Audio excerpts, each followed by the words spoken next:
Great Bengal caterer বাঁচাতে জোড়াবাড়িতে ফিরে এলো শ্যামলী। কোন গোপনে মন ভেসেছে ধারাবাহিকের আগামী পর্বের আপডেট নিয়ে চলে এসেছি। ভিডিওটিতে লাইক দিয়ে শেষ পর্যন্ত দেখতে থাকুন। বর্তমান সময়ে অনিকেত অনেকটা পাল্টে গিয়েছে। কেটে গেছে 2টি বছর। অনিকেত এখন শ্যামলীর কথা শুনলে অনেক বেশি রেগে যায়। শ্যামলীকে ঘৃণা করতে শুরু করেছে অনিকেত। এদিকে অনিকেতের কোম্পানির অনেক খারাপ অবস্থা। অন্যদিকে অরুণাভ নতুন করে গ্রেট বেঙ্গল শুরু করেছে, আর যেটা আস্তে আস্তে অনেক বেশি পপুলার হয়ে গেছে। এখন সমস্ত অর্ডার পায় নতুন গ্রেট বেঙ্গল ক্যাটারার, যেটা নিয়ে অনিকেত অনেক বেশি টেনশনে পড়ে যায়।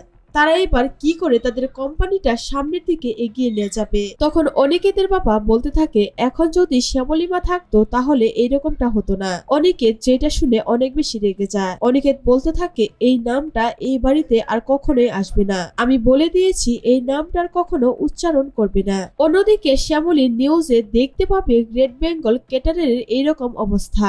নতুন গ্রেট বেঙ্গল মানে অরুণাভর গ্রেট বেঙ্গল ক্যাটারার অনেক বেশি পপুলার হয়ে গেছে, আর যেই জন্য পুরাতন কোম্পানি কোনো অর্ডার পাচ্ছে না। যেটা শুনে শ্যামলী ভাবতে থাকে, আমাকে এবার জোড়াবাড়িতে ফিরতে হবে। এই কোম্পানি আর পরিবারের কথা চিন্তা করে আমাকে জোড়াবাড়িতে ফিরতে হবে। তাই শ্যামলী সিদ্ধান্ত নেয় আবারও জোড়াবাড়িতে ফিরে আসবে। তো ভিউয়ার্স, এই ছিল কোন গোপনে মন ভেসেছে ধারাবাহিকের আগামী পর্বের আপডেট। কেমন লাগলো অবশ্যই কমেন্ট করে জানাবেন।